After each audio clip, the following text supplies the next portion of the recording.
Vamos a hablar seguir con el tema sobre la madurez espiritual. Dijimos, madurez es dejar de desear que tu vida sea distinta y comenzar a ver que todo lo que sucede contribuye a tu crecimiento. ¿Sí?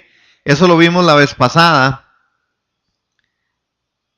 Eh, También dijimos que no hay pecado más fuerte que el de la autocompasión, ya que excluye a Dios del trono de nuestro corazón. Eso ya lo miramos, ¿verdad? Y también dijimos que madurez es una actitud. ¿Qué es actitud? Actitud es cómo elegimos responder ante las circunstancias. Entonces, vamos a iniciar por ahí. ¿Qué es actitud? ¿Cómo elegimos responder ante las circunstancias? Eso es madurez. Cuando la circunstancia viene, entonces resulta que yo tengo que tener una forma adecuada para responder. Dijimos también que madurez, cómo me adueño de mi actitud. ¿Cómo es que yo me adueño de mi actitud? En la toma de decisiones. Eso ya lo vimos la vez pasada. ¿Está bien? ¿Sí está claro? Bueno, oh, esto ya lo vimos también, ¿verdad? Vimos los 5 saltos de víctima a creador, de reaccionar a responder, de la mirada externa a la interna, de evadir a asumir. Vimos también del deseo a caminar, madurez, cómo me adueño de mi actitud. Y vimos también las 6 decisiones que me llevan a la madurez. ¿Recuerdan? ¿Me resisto o acepto? ¿Resignarme o aprovecho? ¿Evadir o asumir? ¿Preocuparme o ocuparme? Y olvidar lo que tengo o agradezco. ¿Desconfiar o confiar? Y hoy entonces vamos a entrar sobre esta parte de madurez que es una actitud, un giro a tu vida. Así es como vamos a llamar esta noche esto. Un giro a tu vida, el antagonismo entre el por qué y el para qué. Ok, recuerden esto, hermanos. Nosotros estamos tratando de terminar este tema sobre la madurez espiritual y hemos hablado en martes pasados, dijimos claramente cómo es que estamos funcionando. Hablamos de la parte de Dios, ¿recuerdan? ¿Sí se acuerdan? ¿Verdad? Desde todo el texto sagrado sobre la madurez, que no seamos niños fluctuantes, que ya, ¿verdad? Que ya no seamos, nosotros ya no podemos seguir tomando leche, que necesitamos vianda, ¿verdad? Ya deberíamos de ser maestros. Todos esos aspectos lo hemos visto. Vimos también cómo la escritura nos demanda a nosotros que vayamos al crecimiento, a la madurez.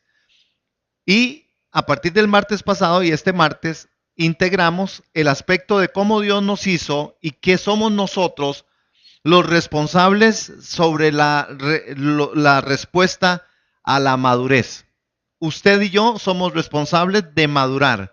Tenemos todas las cualidades y calidades para llevar y ser personas maduras espiritualmente. Porque el que no es maduro espiritualmente se queda como niño y el que es niño no puede llegar a ser hijo, ¿verdad? Porque el niño vive bajo curadores y tutores, más el hijo vive en la casa del Padre. Y nosotros queremos vivir en la casa del Padre. Amén. Nuestro Dios. Entonces, vamos a ver por lo menos algunas cositas. Vamos a ver ese ciclo. Es un ciclo. Ese ciclo me va a sentir. Eso es lo que enseño yo en la cárcel, este cuadro, a los privados y privadas de libertad, para que vean que ellos llevan carga pesada. Pero tiene que ver con actitud, decisiones y acciones, ¿verdad? Esto es lo fundamental de una persona de carácter. ¿Qué es lo que significa estas 3 flechas? Que las actitudes afectan las decisiones y las decisiones, determinan las acciones. Así es como nosotros estamos constituidos. Así somos. Ese es nuestro modelo. Así nos hizo Dios. ¿Verdad? Entonces, las actitudes afectan decisiones. ¿Qué dijimos? ¿Qué necesitamos para crecer, para madurar? ¿Qué era lo que necesitábamos? Acuérdense, lo vimos la semana pasada. ¿Qué necesitamos? Hablando de actitud, ¿qué dijimos? Entonces, véanlo así. Actitudes afectan decisiones. Si yo quiero ser una persona madura, yo tengo que tener una actitud. Yo quiero que me digan algo que yo quiero oír y no pueden decírmelo. Ajá. Pero ¿qué es actitud? ¿Qué es actitud? Acabamos de verlo. Entonces, actitud, ajá, la actitud no es solo un asunto que a veces la gente dice, no, es que usted no puede ver mi actitud. Yo le digo, no, claro que sí. Yo tal vez no pueda ver en lo profundo la actitud, pero yo sí puedo ver lo que está saliendo de usted ante una circunstancia. Si usted saca algo en medio de una circunstancia, eso se llama actitud. La actitud que está, yo no puedo ver lo reservado, el corazón, no lo puedo ver, pero sí puedo ver lo que está saliendo. Y si la actitud que usted está sacando no es una actitud que va a hacer para confrontar la circunstancia o para tomar la circunstancia de manera adecuada, resulta que la actitud lo que va a hacer es que va a afectar mi decisión. Y si mi decisión es afectada, la decisión va a determinar mis acciones. De ahí, hermanos, que nosotros tenemos todo un problema con esto. Pero es un problema de nosotros, no es un problema de Dios. Es un problema de nosotros. Nosotros somos los que tenemos que ir a esa madurez. ¿Por qué? Porque yo tengo que tener una actitud correcta para tomar decisiones correctas, para tener acciones correctas. Bueno, por esto que aparece ahí. No importa cuál sea tu pasado, mañana aparecerán los resultados de las elecciones que haces hoy. Nuestro problema no está en el pasado. El pasado fue trabajado por Dios a través de la obra de Cristo. El problema de nosotros está en este momento en el asunto de los resultados de las elecciones que yo hago hoy. Amén. Aló. No importa cuál sea tu pasado, mañana aparecerán los resultados de las elecciones de lo que haces hoy. Hoy, hoy. Entonces, el tema no es un asunto del pasado, es un asunto del presente. Lo que yo haga hoy es lo que va a afectar mi mañana. Lo que yo haga hoy. Por eso es que la insistencia no es como nosotros a veces en actitudes incorrectas de inmadurez, por ejemplo, decimos, bueno, es que yo no...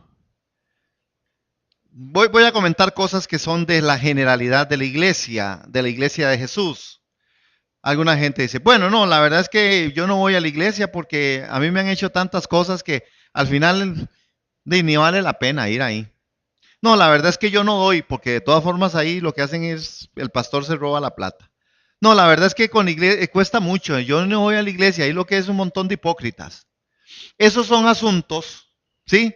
Que más adelante vamos a ver un poco de eso. Son asuntos que al final yo soy el único responsable de tomar una decisión hoy. Si yo sé que la escritura me dice que yo me tengo que congregar, yo me tengo que congregar. Si la escritura dice que yo debo de dar, yo debo de dar. Si la escritura dice que yo debo ayunar, yo debo ayunar. Si la escritura dice que yo debo de orar, debo orar. Yo no puedo estar viviendo por otros factores que hoy también vamos a descubrir en este antagonismo entre el por qué y el para qué, ¿verdad? Entonces, no importa cuál sea tu pasado, mañana aparecerán los resultados de las elecciones que haces hoy. Lo que usted haga hoy le afecta mañana. No importa cómo se llame, igualmente, si usted no oró, si usted no se congregó, si usted no dio, si usted no puso la vida por otra persona, si usted no contestó de forma adecuada, si usted no fue una persona responsable, hoy, mañana tendrá una consecuencia. Y entonces ahí es donde nosotros necesitamos medir nuestra madurez, porque yo puedo y debo ser una persona madura. Yo no puedo dejarme llevar por el momento, yo debo de entender que la decisión que yo tome hoy para contestar, para caminar, para cómo tomo el tema de la vida es lo que me va a afectar mañana. ¿Está claro hasta ahí? Hay algunos pasos y el primer paso es ¿por qué quiero cambiar? ¿Por qué quiero cambiar o para qué quiero cambiar? Cuando nosotros hablamos del por qué quiero cambiar, ¿por qué quiero eso? Es una de las preguntas que primero tengo que hacerme. Número uno, ¿por qué quiero eso? ¿Por qué lo quiero lograr? ¿Por qué voy a tomar esa decisión? Tres, ¿por qué? ¿Por qué quiero eso? ¿Por qué lo quiero lograr? ¿Por qué voy a tomar esa decisión? En la edad de los por qué, a un abuelo pregunté. No se la saben, ¿verdad? ¿Por qué quiero eso? ¿Por qué lo quiero lograr? ¿Por qué voy a tomar esa decisión? Ahora, el problema y donde se presenta la parte antagónica es porque el por qué es un aspecto que sale de nosotros. Es lo que yo quiero. Pero cuando hablamos de los por qué en nuestras vidas, nosotros debiéramos de estar pensando o concordando con los para qué del plan eterno de Dios. Porque nosotros somos buenos para plantear el por qué, pero Dios siempre tiene un para qué. Y a veces no se parecen nuestros por qué. ¿Por qué quiero eso? Dios te dice, ¿para qué te sirve eso?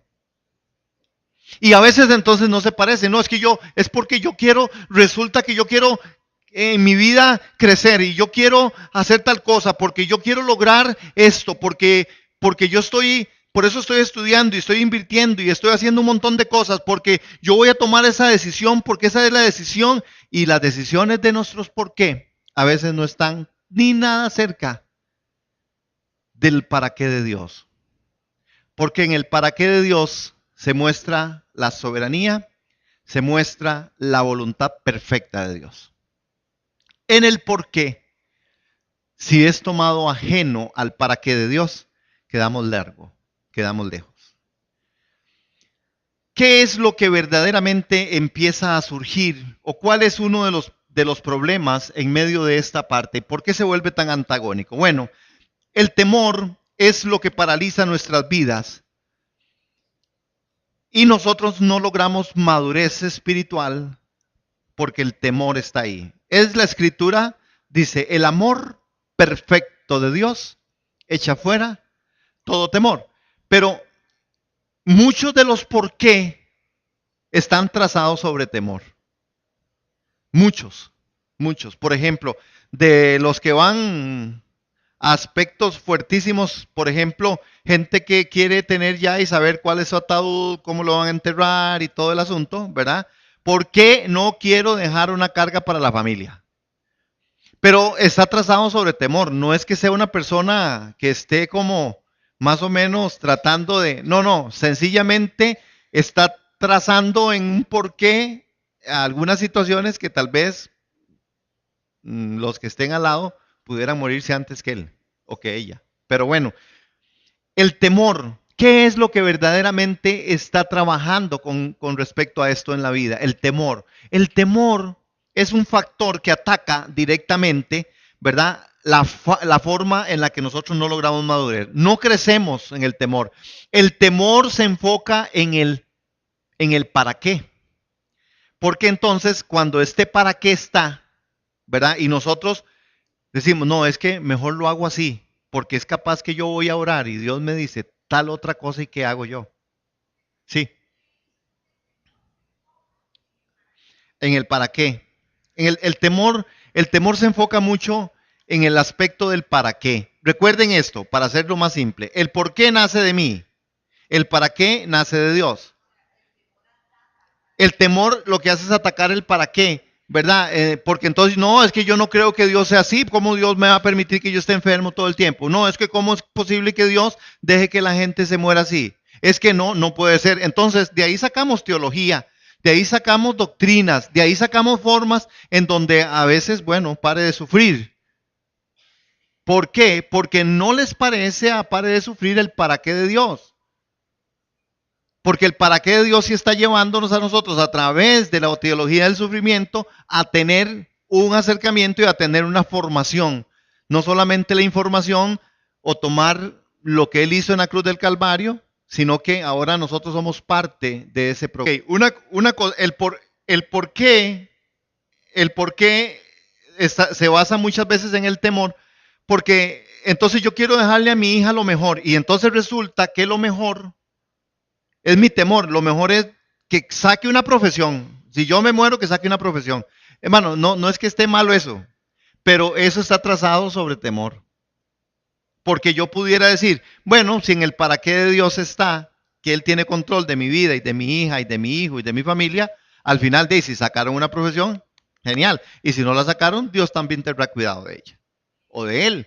Pero en el temor a veces es eso. Y nosotros entonces lo ponemos en una expectativa en el cual no es que esté mal, me doy a entender, no es que esté mal. El problema es que yo tengo que llegar a un punto de madurez. Y la madurez tiene que ser en medio de las circunstancias de la vida. Perfecto si le puedo dar a mi hijo o a mi hija una profesión, perfecto.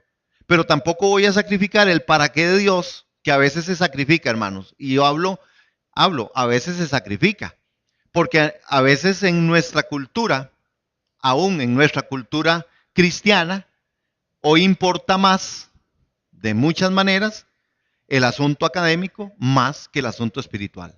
Entonces, si a los chiquillos les pusiéramos a estudiar la Biblia como los ponemos a estudiar la semana de exámenes, serían gente espiritual genial, hermano. Pero eso no es verdad. Nuestros hijos se ven obligados a estudiar cuando tienen examen y no salen si tienen examen, no ven tele si tienen examen y no hacen lo que si tienen examen. Todo el mundo en la casa se estresa, la mamá pega gritos, alaridos y saltos y lloros y gritos porque tienen que estudiar, porque hay que sacar la nota, porque pero ni a palos hacen la tarea de escuela dominical. Pero ni a palos traen a veces la Biblia a la iglesia. Es decir, son cosas que están siendo separadas. Sí, básicamente cuando habla de temor, el temor a Jehová es el principio de la sabiduría. Ese temor es reverencia, es respeto a Dios, reverencia. El otro temor es lo que hace el susto de lo que pudiera pasar mañana. La zozobra de lo que me pudiera pasar. El temor a que me ocurra algo, ¿verdad? Es miedo. Exactamente, porque estoy dándole vuelta a la cabeza en aquellas cosas que no sé si tengo que pagar el viernes, pero resulta que seguro me muero el jueves. Entonces perdí el día. Entonces son cosas diferentes. ¿Está bien, hermana? Sí, ese es un temor de reverencia, de respeto, de humillación. Ese es el temor que a mí me da a veces algunos dormir con la luz apagada. El temor a que no tenga para mañana algo. Ese es miedo, ese es... Si queremos madurar, los por qué de nuestras vidas deben concordar con los para qué del plan eterno de Dios. Entonces, lo que tenemos nosotros que estar muy atentos es saber cómo vamos conduciendo nuestra vida espiritual. ¿Ah? Esto fue lo que Jesús habló muchas veces con sus discípulos, ¿verdad? Jesús siempre les hablaba a ellos con respecto a estas cosas, ¿verdad?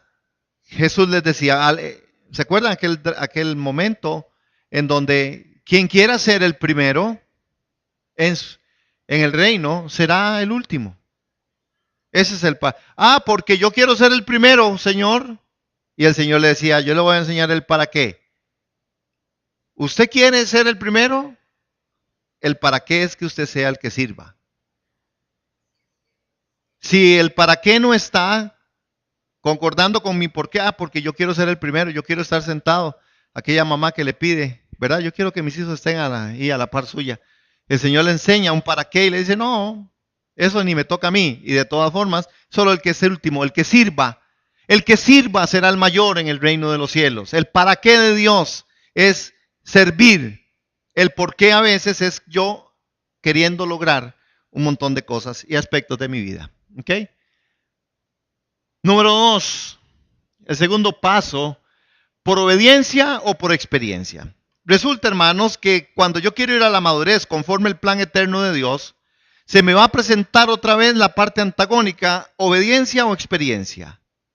Yo debo tomar decisión y un paso de compromiso firme hacia lo que Dios me está llamando. Entonces, es la inmadurez la que nos lleva a un pozo profundo, hermanos. Y en medio de esto, la gran mayoría no reaccionan hasta no llegar ahí, hermanos. Que lamentablemente aprendemos por obediencia y no por experiencia. Lo que pasa es que esto debiera ser en la vida secular. Ahora debiera ser lo contrario en Cristo. Nosotros debiéramos de aprender por obediencia y no por experiencia. Pero aún en medio del cristianismo, uno sigue acusando o mucha gente sigue acusando de inmadurez al tratar de llevarse golpes en la vida cristiana, hermanos, para lograr aprender algo que Dios quiso enseñárselo en un para qué. Pero vean que hay cosas, hermanos. Hay gente que quiere ser algo en medio del cristianismo. Por ejemplo, ¿verdad? El éxito que se busca a través de algo. Es que yo quiero ser un pastor, yo quiero ser un profeta, yo quiero ser esto. ¿Y por qué? ¿Verdad? Eso está realizado en los por qué. Porque en el para qué de Dios siempre llega. Y llega de forma en la que usted en medio de la obediencia se va a dar cuenta. Pero hay gente que se salta esos principios.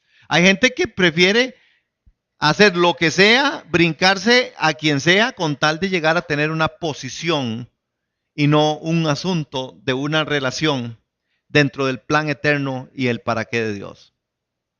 Nosotros tenemos que fijarnos cómo es que nosotros estamos caminando en esto.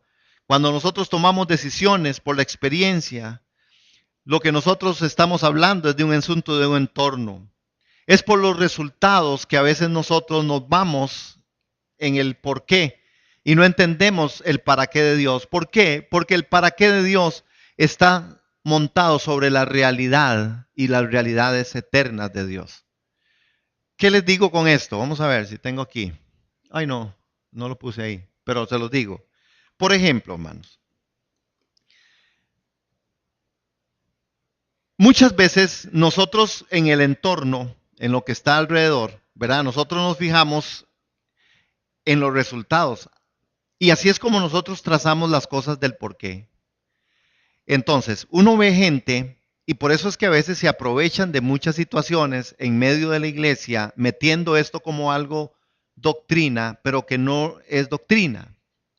¿De qué les estoy hablando? Les estoy hablando de cómo se trabaja la gente que viene dañada y maltratada del mundo. Resulta que cuando la gente viene maltratada, ¿verdad? Del mundo o desilusionada o porque le fue muy mal, y entonces vienen a la iglesia con todo un panorama en donde les fue muy mal, donde fueron maltratados, golpeados, y entonces ya no confían en nadie. Entonces usted tiene en medio de la iglesia gente que no confía en nadie, hermano. Que no confía en los hermanos, no confía en el pastor, no, porque al final es como todo mundo me ha decepcionado. Esto es el asunto de poder verse uno en medio de la vida, una vida de resultados, una vida que ha vivido ahí. No puede ver la realidad de Dios. La realidad de Dios es que sí, hay gente en iglesia, como ser humano, como personas, como individuos, que son gente que al final tienen toda otra problemática y que no son personas, y son personas que también dañan, que maltratan, que golpean, hablando de la iglesia, ¿verdad? Entonces, estas personas traen y tratan de traer toda una caparazón y entonces no me arrimo, entonces me mantengo aislado, entonces me mantengo por allá porque yo no quiero que me vuelvan a maltratar. Esto es porque la gente ha vivido sobre resultados y no sobre realidades. Cuando yo quiero vivir sobre las realidades de Dios, yo entro en el para qué de Dios y entiendo que si estoy puesto en el cuerpo de Cristo, entiendo que tengo personas que me van a señalar, que puedan criticar y que podrían hablar mal de mí, pero que si yo soy una persona madura, yo entonces logro entender, interpretar eso y al final les sirvo a esas personas, las puedo confrontar en amor y puedo tener y mantener relaciones adecuadas en medio de la comunidad de fe. Pero el resultado que uno ve en la iglesia es distinto. La gente sale decepcionada, la gente sale dañada, la gente sale hablando, hay murmuración, porque esa iglesia son un montón de hipócritas, porque ahí hacen aquí, porque estos sí son amigos del pastor, estos no andan con el pastor, estos sí les hablan, aquellos no les hablan, aquellos sí. ¿Se han dado cuenta que eso es lo que pasa? Porque cuando usted no tiene la madurez suficiente, no puede diferenciar que hay situaciones de situaciones y que hay cosas que somos afines y que una cosa es que yo sea el pastor y otra cosa es que también yo soy un ser humano, digamos. Y que al final, tampoco puedo andar con todos ni todos van a querer tampoco andar conmigo. Pero estas son cosas, hermanos, que golpean. ¿Por qué? Bueno, porque la gente se ha propuesto, no, aquí en la parte de los resultados, tomamos decisiones por la experiencia de lo que el entorno nosotros nos ha enseñado, no de la realidad de Dios en medio de nosotros. Entonces, resulta que como por allá hay un montón de gente que es hipócrita, ahora yo traigo eso para la iglesia y resulta que ahora yo coloco gente hipócrita en medio de la iglesia. Y eso no es verdad, hermano. Si nosotros tenemos el Espíritu de Dios y si alguien ha pecado de hipócrita, es tiempo de que se rectifique. Y yo soy llamado a que eso se rectifique como hermano. Si estoy viendo un defecto, si estoy viendo una debilidad en mi hermano. ¿Alguien? Ay, hermano, sí. Otra concepción mala, errada y pésima. El ministerio está en el cuerpo. El ministerio no es mío. Es que, ¿cómo cuesta a veces que la gente pueda entender? Yo no puedo decir que yo tengo un ministerio. El único ministerio que se nos dio fue el de la reconciliación, ¿verdad? Ahora, si yo estoy dentro de una iglesia, aquí, por ejemplo, voy a poner mi caso. Entonces, yo estoy aquí y Dios me pone aquí como el pastor, hay una visión, hay una misión y por supuesto, entonces somos un ministerio en el cual yo estoy a la cabeza, pero este ministerio, yo estoy a la cabeza, pero no es mi ministerio, es el ministerio del Centro de Enseñanza y Discipulado, el cual como cabeza estoy direccionando, estoy llevando adelante, ¿verdad? Alguna gente se quiere comer el tema de decir, es que es su ministerio. No, yo creo que hay cosas que Dios nos da en la particularidad, en medio de los dones. Y usted pudiera estar al frente de una organización o de un llamado en medio de la iglesia, en medio de los dones, en donde usted esté direccionando. Pero otra vez, es que los dones no son de nosotros. Si bien es cierto, la parte ministerial hoy recae sobre mis hombros, sobre mí, recae sobre mí porque yo estoy montado sobre sus hombros. Y entonces yo estoy arriba porque ustedes me tienen montado sobre sus hombros. Yo no tuviera ministerio si no fuera porque ustedes vienen. Piensan que no hay nadie aquí. Y yo empiezo a predicar a la silla si quiero. No hay ministerio. Ministerio es cuando nos juntamos y por supuesto de ahí achacan que el ministerio es del pastor que está ahí porque es el pastor. Pero ¿qué pasa si yo me voy y viene otra persona? Si yo me voy y salgo de aquí, sigo teniendo el ministerio. Yo estoy fuera porque no tengo. No, el ministerio recae sobre la persona que Dios está trabajando y trayendo aquí. Llámese como se llame. Sí, me va a entender. Entonces a veces la gente piensa que sí, hay gente en busca de ministerio, en busca de liderazgo. Yo creo que el liderazgo es un asunto que sí crece y se hace en medio de la comunidad de fe. Entonces, ¿por qué? Por dedicación, por compromiso, por amor, porque hay dones. Y Dios pone a la gente en medio de los dones. De ahí, hermanos, si usted aquí es el que va a llevar adelante el asunto de la evangelización, que estamos invitando para el 14 y para el sábado también, que para poder ir a evangelizar, y el 13 y el 14 que se va a estar trabajando en esto, de ahí sí, por supuesto, de ahí, si Dios ha puesto, hay dones, hay un llamado, de por supuesto al final, de yo le digo, no, hable con aquella persona que es el que está llevando adelante esta parte de la evangelización. Él es el evangelista, el que está llevando esta palabra. Pero otra vez, el don es de Dios, no es mío. Sí, me va a entender. Pero la gente piensa que es de él. Entonces la gente piensa, es que ese es bueno, sí, es que. Ok, ¿cómo es que entonces yo estoy haciendo? Yo debo de entender que yo logro las cosas en la toma de decisiones, conscientes. Es decir, las decisiones que tomo hoy marcarán mi futuro. Pero son las que yo tomo hoy, hermanos. A mí en la vida no me va mal porque sencillamente voy a tomar malas decisiones mañana. No, es las que tomo hoy, aquí y ahora. Las que van a hacer que yo en el mañana tenga algo distinto. Entonces, cuando nosotros tomamos decisiones basadas en el para qué, en el mundo, en lo que el mundo es, entonces vea que otra de las cosas que cuesta en la iglesia es que el factor mundo no entre. Pero hay gente que ve la iglesia como el mundo. Entonces, piensan que si afuera, por ejemplo, el mundo está manejando una forma de sistema, qué sé yo, de cuestiones a través de empresas, ¿verdad? Que dice, no, es que lo que tenemos que hacer es un FODA. Nosotros lo hemos hecho aquí. Pero, y podría funcionarnos para un asunto mecánico administrativo, pero esto no es la razón. Eso nos podría ayudar a ubicarnos en un contexto de un grupo de trabajo, ¿verdad? O, por ejemplo, no, es que hay que hacer un mercadeo distinto para que la iglesia tenga gente. Y las iglesias lo están haciendo. Hacen un mercadeo, man. Y hacen unas cuentas y saben cuánto más o menos va a ingresar y tiran sus proyecciones. Eso es una forma en la que el mundo así lo ve. Ahora, el problema es que si yo traigo a la iglesia esto, esta forma, esta herramienta, y no sé usarla en el para qué de Dios, sencillamente voy a caer en toda una frustración. O meto a la iglesia en un asunto que hoy muchas iglesias son un negocio, no son casa de Dios, son un negocio. Entonces pienso en business siempre, en negocios, todo es negocio, hermano. Y hago todo lo que hago en la iglesia o trato de que la iglesia sea como yo soy en mi trabajo. Ese es uno de los grandes problemas. Entonces hay mucha gente que en medio de la iglesia no entiende el para qué y se aburre y dice, no, es que ahí no se hace nada. Pero si usted les dice, oren, es que eso no es como hacer nada.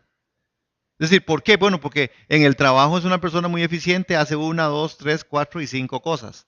Y se ve en iglesia sentado como no haciendo nada. Pero si en el para qué de Dios lo tiene Dios ahí sentado, ¿verdad? Ore, ayune, clame, eh, no sé, gima, interceda. Es decir, hay mil cosas, mil cosas que si usted se pone a hacerlas, no podría ir a trabajar porque hay cosas que se requieren de tiempo. Entonces, nosotros tenemos que entender esta parte, ¿verdad? Por ejemplo, nosotros vamos al tercer punto, al tercer paso. Los obstáculos, ¿cuán influenciables podemos ser? ¿Cuán influenciables podemos ser nosotros? Hermanos, si lo trabajamos conforme al para qué, nosotros tendremos el principio que dice, todas las cosas nos ayudan a bien. ¿Verdad? Eso es un texto en Romanos capítulo 8. Porque todas las cosas a nosotros nos ayudan a bien. Romanos no deja, y el apóstol Pablo en Romanos habla de que todas las cosas a nosotros nos ayudan para bien. Pero ¿cuán influenciables podemos ser nosotros?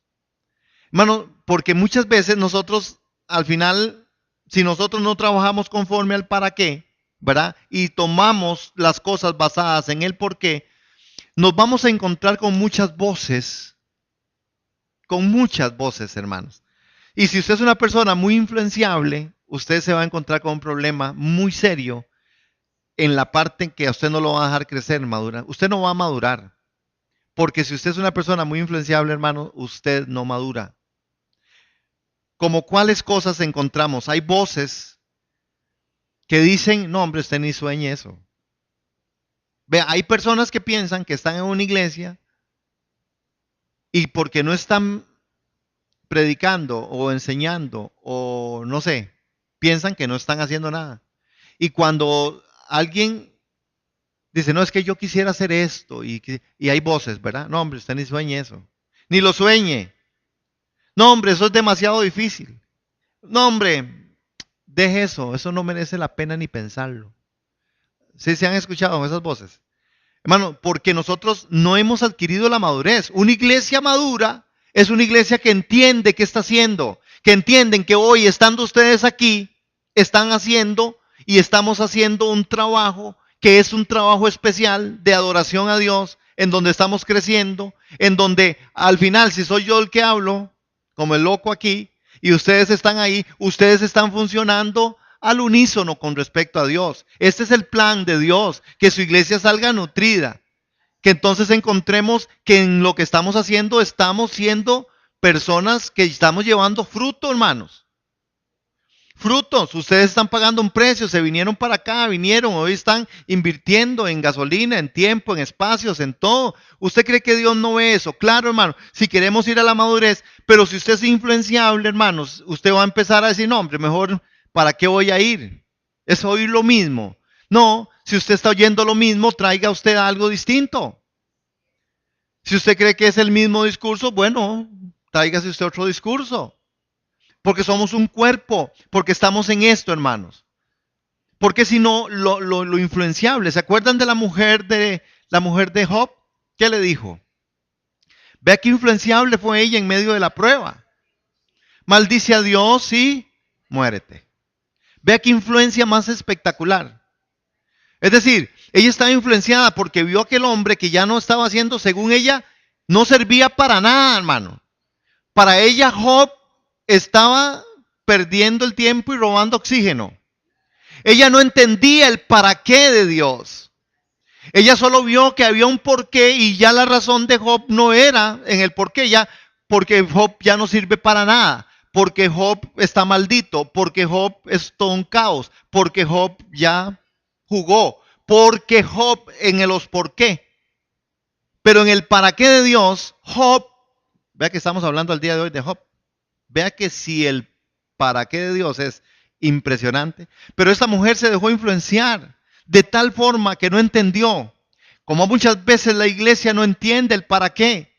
Hermano, tal vez en medio de su aflicción, en medio de su sufrimiento, en medio de sus necesidades, en medio de muchas cosas que usted vive, usted no ve el para qué de Dios. Pero yo le animo en esta noche a que usted vea el para qué de Dios.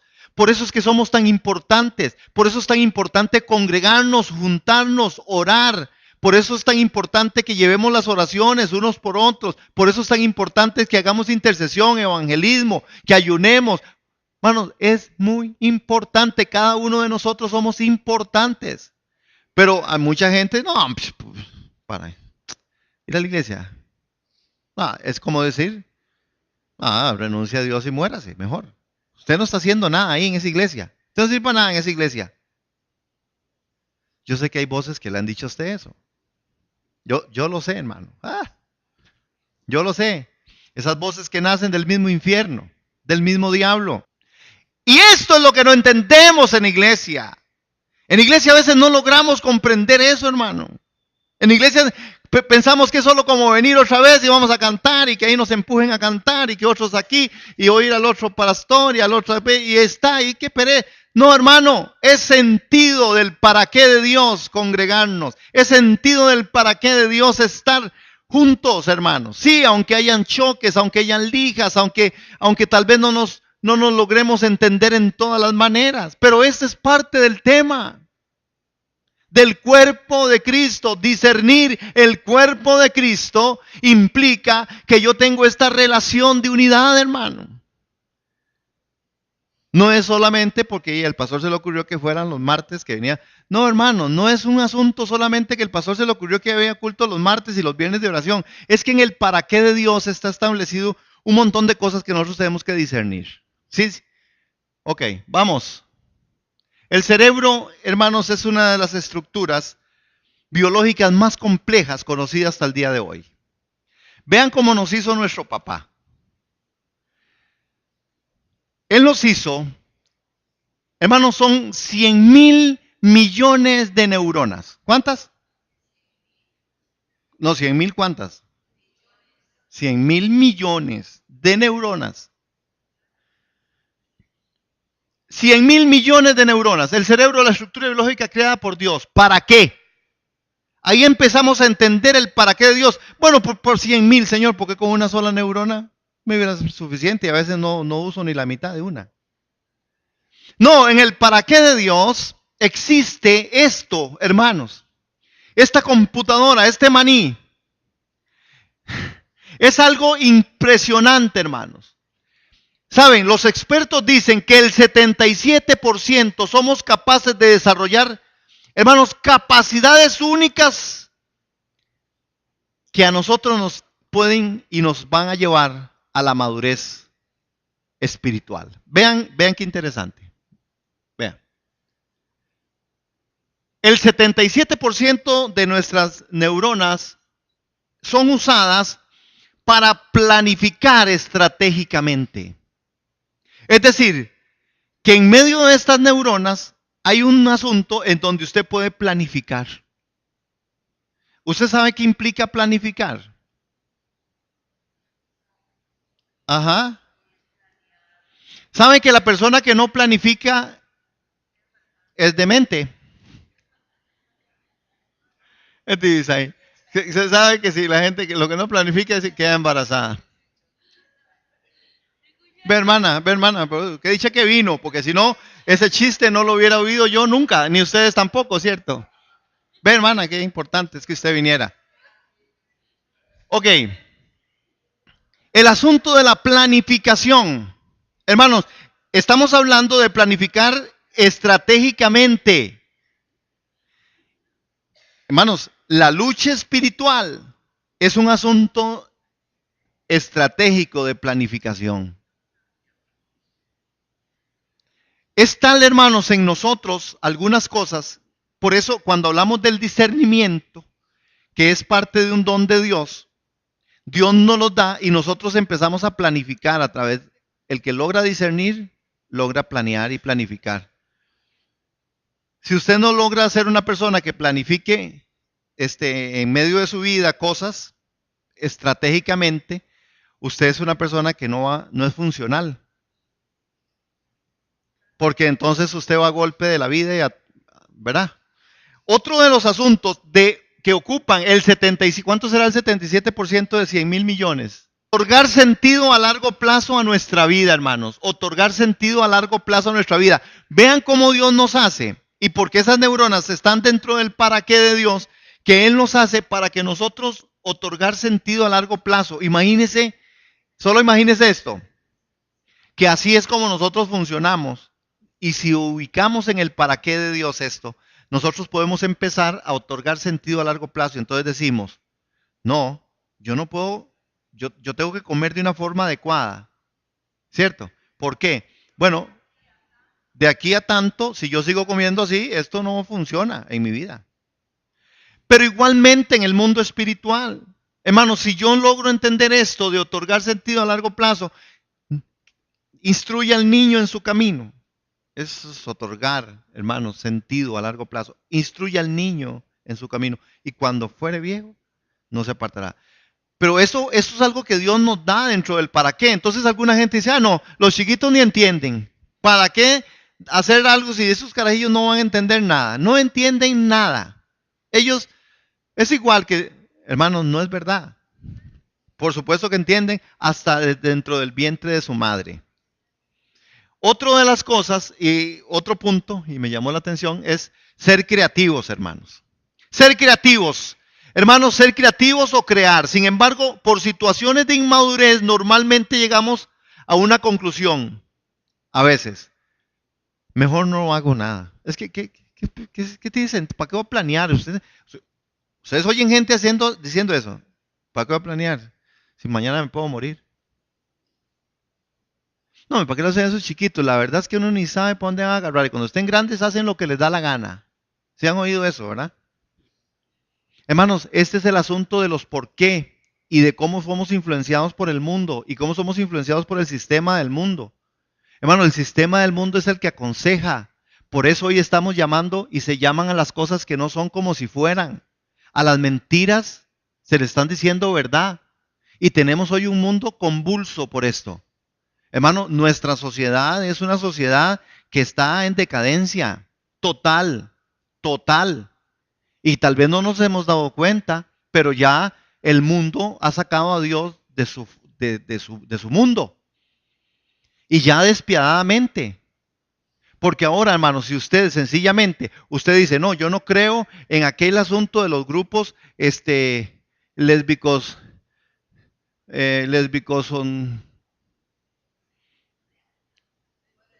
whatever, forever, 21. ¿Ah? Y entonces, hermano, si usted se planta y dice eso, a usted le dice, no, es que usted es un homofóbico. Si usted le dice al pecado, pecado, usted es homofóbico.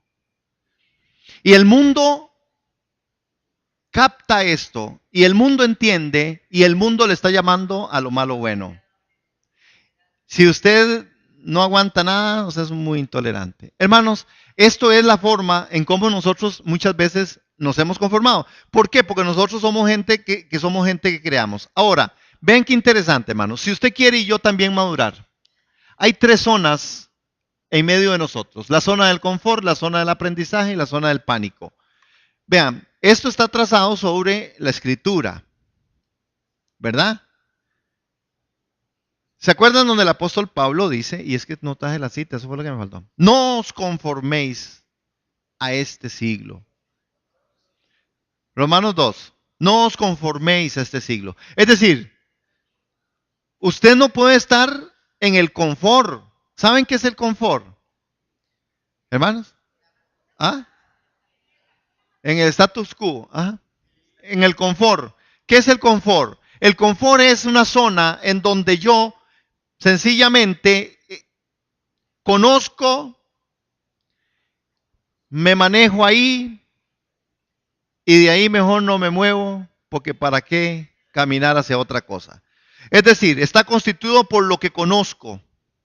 Y esto, aunado a la inmadurez, se llega a constituir en algo que no deja crecer. Y empezamos a llamar las cosas que son dañinas de otra manera, hermanos. La zona de confort es algo que yo se la lanzo aquí a ustedes que no tienen ningún problema.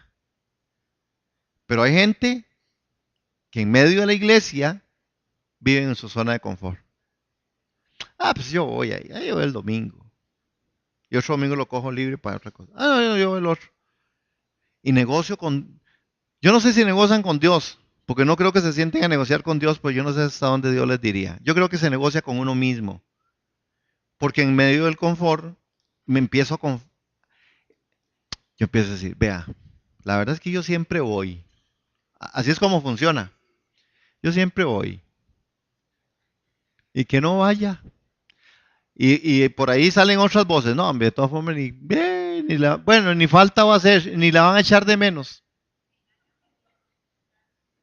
Porque en la zona de confort, nosotros de verdad nos chineamos a nosotros mismos, nosotros, hermanos, ¿cómo no pensamos en el para qué de Dios? ¿Por qué no pensar en el para qué de Dios? ¿Para qué Dios me quiere ahí? ¿Para qué Dios puso una hermanititica? Ay, gato. Hay que, ¿verdad? Alguna gente en el confort empieza. No, pues la verdad es que mejor me quedo aquí. De todo lo que voy a oír para lo mismo. Y el confort empieza a hacer esto, hermanos. Y entonces, cuando usted le llama la atención a la gente, al liderazgo, a los que están en el equipo de trabajo, hermano, ¿cómo usted falta? ¿Por qué? Ya, seamos más constantes. Entonces usted ya empieza a ver la gente inquietándose. Es que solo uno, más o menos, siempre somos los que venimos y tras de que venimos, todavía nos regañan. No, hermanos, es que hay que sacudir la rama. Porque el confort es un aspecto, hermanos, en donde el apóstol Pablo dice, ustedes no pueden conformarse a este siglo. Es decir, empezamos a llamar las cosas que son realmente dañinas de otra manera. Empezamos a hacer las cosas así, hermanos. Es decir, la zona de confort hace que las eternas discusiones familiares se conviertan en parte de lo que somos. Ah, no, es que estaban peleando, mi mamá y mi papá se pelearon, pero como en la zona de confort, pero eso es todo el tiempo, eso es normal. Es que no quiero que mi papá y mi mamá se agarraron y se revolcaron contra el suelo y se dieron contra la doya, pero eso es normal. Es el confort el que hace que veamos las cosas. No hay una intencionalidad, hermanos, de una forma en la que usted y yo digamos, no, hombre, vea, eso está mal. No, es que así somos. Es que vea, hermano, porque siempre llega tarde. Yo siempre, soy así. Así somos. Los ticos llegamos 1 hora tarde. Sí, porque en la zona de confort, usted y yo somos capaces de llamar a lo malo bueno. Entonces, no importa. Vemos todas las cosas como nada. Ah, ¿qué importa? Don hermana, sí. Es que viera que ese hermano, viera que esa hermana está hablando mal de esa hermana. Ay, déjala, así es. Así siempre ha sido. Así siempre ha sido. Hermanos, tenemos que nosotros crecer. Si vamos a madurar y estamos madurando espiritualmente, esta zona de confort tiene que ver cómo sale. Saben, hermanos, debajo de la zona de confort hay una zona que se llama esta zona, que es la zona del aprendizaje. Es cuál la dinámica que nosotros entendemos ¿verdad? Por ejemplo, ¿qué es la parte de la zona del aprendizaje? Es cuando el apóstol Pablo también a nosotros nos exhorta, ¿verdad? Dice, a que corramos la carrera que tenemos por delante. Dice, hay que correr la carrera. Unos corren para ganar, pero nosotros corremos para agarrar y llevar y ganar la corona incorruptible. Hermanos, el aprendizaje de que no, la vida cristiana no es una vida de confort, es una vida que se mueve, es una vida que se aprende, es una vida que se crece. Usted hoy tiene que salir de aquí aprendido, por lo menos mínimo usted tiene que saber salir de aquí y decir, si no planifico quedo embarazado. Es decir, y ya eso solo a nosotros nos deja una expectativa. Muy bien. Es decir, necesitamos, hermanos, no conformarnos. Cuando queramos darle un golpe al confort, es aprender. Yo soy lo que yo vivo, yo no soy lo que yo conozco. Y hay mucha gente conformada al conocimiento y no al caminar. Por eso sean santos, porque yo soy santo. Ese es el reto. La Biblia nos reta.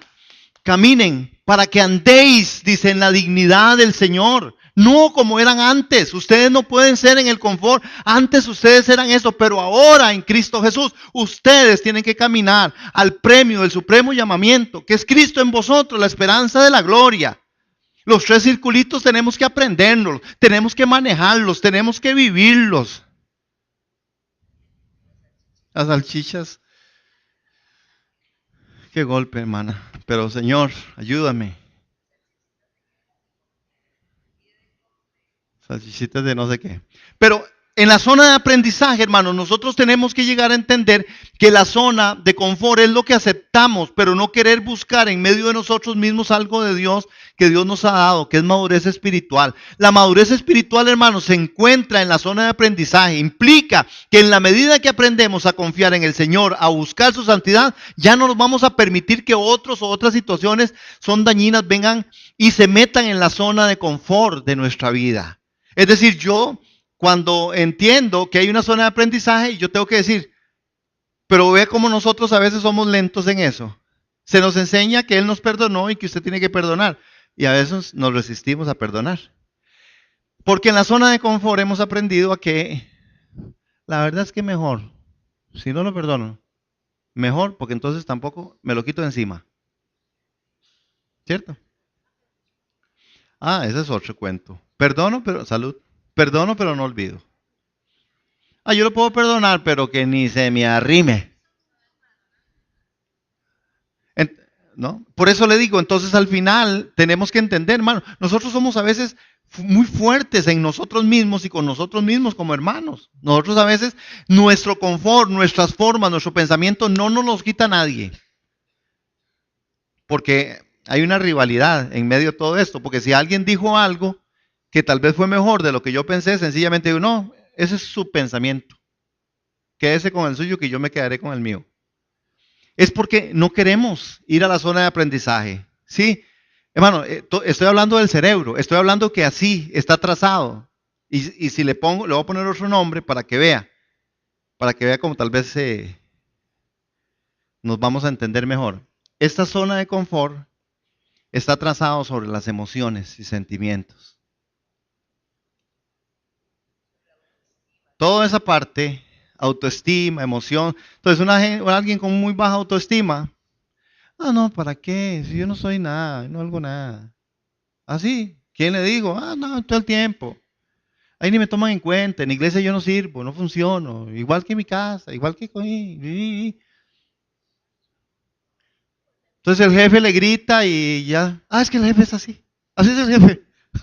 Mi jefe es espectacular, grita. Vaya y lo denuncia. O le zampa. Pero en la zona del aprendizaje está metido, hermanos, en otra parte que es la parte evolutiva, en nuestra voluntad. Yo tengo que pagar un precio para crecer. Yo tengo que ir al crecimiento, hermano. No solo, cuando hablo de crecer, hablo de madurez, no hablo de conocimiento. Hay mucha gente con mucho conocimiento y está enguacado en sus placeres y en sus cosas en una zona de confort. Ah, no, la verdad es que ya están los solo domingos, ¿verdad? No saben quiénes son. ¿Cómo no saben? Es que me estaba leyendo un asunto que se llama el otro murió. El otro se murió y en el otro se murió aparece un grupo que se llama así, ¿verdad? Pero el punto está en que, bueno, ¿por qué yo no estoy? ¿Por qué yo no oro? ¿Por qué yo no ayuno? ¿Por qué yo no? Es decir, yo tengo que, porque puede ser que hoy no hayan personas porque no pueden estar, porque están trabajando, porque tienen alguna dificultad X, Y, J, K, L, ¿verdad? El punto no es ese. El punto es si yo tengo la posibilidad, ¿por qué no estoy? Ese es el asunto que tengo que trabajar con Dios, en el para qué. Porque si yo solamente uso el por qué no estoy? Es porque hoy es martes y a mí me gusta más los domingos. Bueno, nivele y fíjese si el por qué y el para qué de su vida están claros delante de Dios. Amén. La zona del aprendizaje lo que hace conmigo es llevarme a esos estados, hermanos. Nosotros en esta zona buscamos santidad, buscamos esa relación, buscamos, hermanos, por medio de la madurez o lo que el apóstol Pablo llama, y tal vez búsqueme ese texto y creo que está en Colosenses. Sí, sí, siga. Oiga, Pablo, duro, hermana, duro, ¿qué? Sí, por eso lo estoy diciendo. Dame, yo te lo leo. Mi esposita está chueca ahí, pero no es de gritarme a mí. Siempre oramos por ustedes y le damos gracias a Dios el Padre de nuestro Señor Jesucristo, porque hemos oído de su fe en Cristo Jesús y del amor que tienen por todo el pueblo de Dios. Ambas cosas provienen de la firme esperanza puesta en lo que Dios les ha reservado en el cielo. Ustedes han tenido esa esperanza desde la primera vez que escucharon la verdad de la buena noticia. Esa misma buena noticia que llegó a ustedes ahora corre por todo el mundo, da fruto en todas partes mediante el cambio de vida que produce, así como les cambió la vida a ustedes desde el día en que entendieron la primera vez la verdad de la maravillosa gracia de Dios. Ustedes se enteraron de la buena noticia por medio de Epafras, nuestro amado colaborador. Él es fiel servidor, amado colaborador, fiel servidor de Cristo y nos ayuda en nombre de ustedes. Nos contó del amor por los demás que el Espíritu Santo les ha dado. Así que desde que supimos de ustedes no dejamos de tenerlos presentes en nuestras oraciones. Le pedimos a Dios que les dé pleno conocimiento de su voluntad, que les conceda sabiduría, comprensión espiritual y en otra versión dice inteligencia espiritual. Inteligencia espiritual. Cuando hablamos nosotros de la zona de aprendizaje, estamos hablando de la inteligencia espiritual. El mundo habla más de la inteligencia emocional.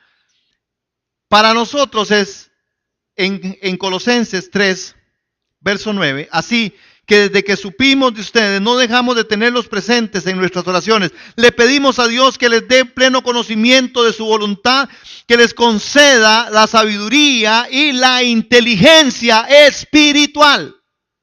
Inteligentes espiritualmente somos nosotros.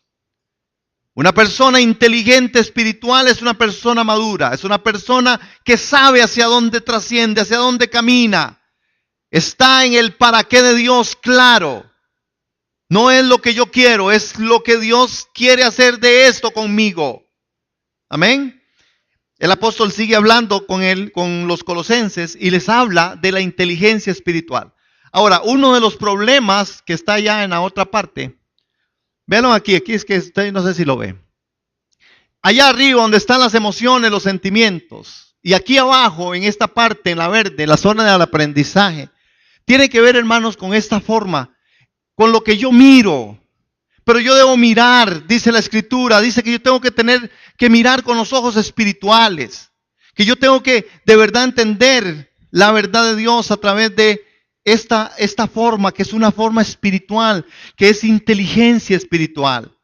Y viene la otra parte de la zona del pánico. Es ahí está donde aparece la boca, la lengua, el pequeño miembro, dice el apóstol Santiago. Hermanos, porque aquí está, este es uno de los grandes problemas que nosotros como creyentes muchas veces tenemos. Y esta zona de pánico, hermanos, es esa zona que aquella donde algunas voces vienen y te dicen, si te sale mal, es que vea lo que le pasó a fulano. Es que vea, es que el miedo a qué dirán, el miedo a fallar, el miedo al ridículo, a la vergüenza. Tenemos un canto para Dios y no lo queremos expresar. Tenemos algo que decir delante en la comunidad de fe y no logramos hacerlo. Nos da vergüenza levantar las manos delante de Dios. Nos da vergüenza danzar, hermanos, por el qué dirán. Esta zona del pánico, hermanos, paraliza. Y lo que nosotros necesitamos hacer es, cuando salgamos de la zona de confort, llegamos a la zona del aprendizaje, cuando tenemos que entrar, porque es parte de nuestra naturaleza, los sentimientos y las emociones nos los dio Dios y no podemos quitárnoslo. Pero no nos pueden manejar, nosotros podemos manejarlos. No está bien que usted esté triste todo el día, no está bien que usted llore todo el día, ni está bien que se ría todo el día. Es decir, hay un balance. Y si bien es cierto, en la zona de confort las emociones y los sentimientos están, nosotros podemos vivir en una zona de confort si está clara la zona del aprendizaje y si entendemos que en la zona de pánico nosotros vamos a ser atacados por voces que al final con esas otras dos yo las puedo atacar y las puedo tapar. Puedo decir, no, yo sé el para qué de Dios. Yo soy una persona madura espiritualmente. Y si soy maduro espiritual, yo entiendo de Dios, yo entiendo lo que de Dios viene. Yo entiendo por qué y para qué me está pasando lo que me está pasando. Pueden ser cosas muy duras, muy difíciles, muy adversas. Pero al final, hermanos, son estas cosas en las que nosotros tenemos que crecer. Voy a terminar. Debemos dar lugar a la madurez espiritual que nos va a llevar desde la zona de confort, pasando por la zona de aprendizaje, confrontando la zona de pánico y entender que el para qué, que el plan eterno de Dios me lleva a ser un vencedor, aunque pase situaciones o aflicciones por tensiones emocionales, hermanos. Al final llegaré a la estatura del varón perfecto, que es Cristo en mí, la esperanza de gloria, hermano. Esta es la parte que nosotros, yo digo, Señor, tenemos que medirnos. Somos una iglesia madura. Si las personas que estamos no somos maduros, no podemos pretender una iglesia madura. Por eso hay tanto altibajo, por eso cuesta tanto a veces lograr engancharnos, entendernos. Por eso a veces las diferencias se pleitean más que se puedan ver como complemento. Por eso siempre hemos dicho, hermanos, y hoy tiene más razón de ser este punto, nosotros no competimos, nosotros completamos. Y si yo no logro hacerlo, si yo no entiendo esto para mi familia, para mi matrimonio, para la iglesia, viviré, hermanos, haciendo desastres. Yo debo crecer, yo debo madurar, hermano. La iglesia necesita madurar. Y a eso está en usted y en mí. Sí.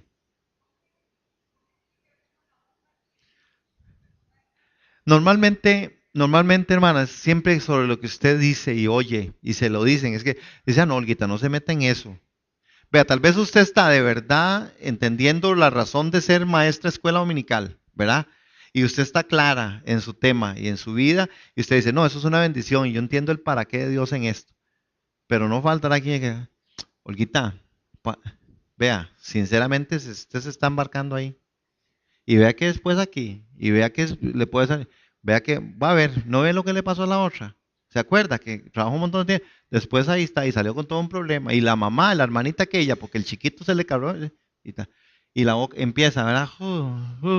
Y entonces esa parte del pánico empieza a tomar en mi vida una posición. Entonces yo empiezo a repetir, sí, la verdad es que ya no quiero estar más ahí, la verdad es que qué difícil. De todas formas, yo ni tengo tiempo. La verdad es que hay un montón de gente que en la iglesia no hace nada y solo a nosotros. Y somos siempre los mismos. ¿Ustedes han oído eso? Aquí yo sé que no, pero en otro lado. Somos los mismos y es siempre lo mismo. Y entonces no, que sean otros. Es pánico. Y ese pánico entró y entonces la gente ya no hace nada porque ya según algunos hicieron todo y ya no hay más que hacer. Por eso el que no sirve, no sirve.